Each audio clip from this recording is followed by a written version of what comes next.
Programang ito ay rated SPG. Striktong patnubay at gabay ng magulang ang kailangan. Maaaring may masiselang tema, lengguwahe, karahasan, sexual, horror o droga na hindi angkop sa mga bata.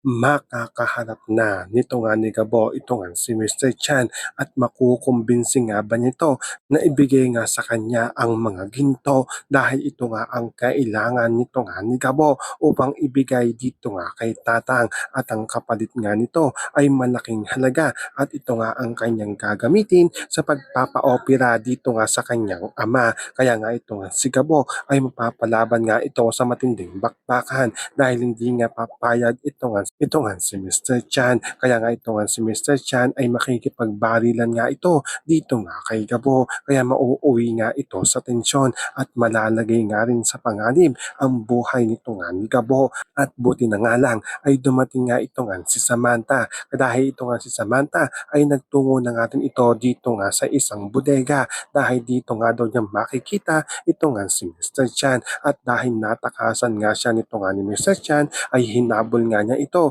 hanggang sa naabutan nga na dito na binabantaan na nga nito nga ni Mr. Chan ang buhay nito nga ni Gabo. Kaya muli nga ditong pagtatagpuin ang mga landas ito nga ni Gabo at ito nga si Mr. Chan. At ito nga ba si Samantha ang magliligtas dito nga kay Gabo. So pakakaabangan nga natin dito ang pagtatagpo ngang muli nito nga ni Gabo at nito nga ni Samantha. Yan ang ating mga pakakatutukan at pakakaabangan dito nga lang sa Sigabo.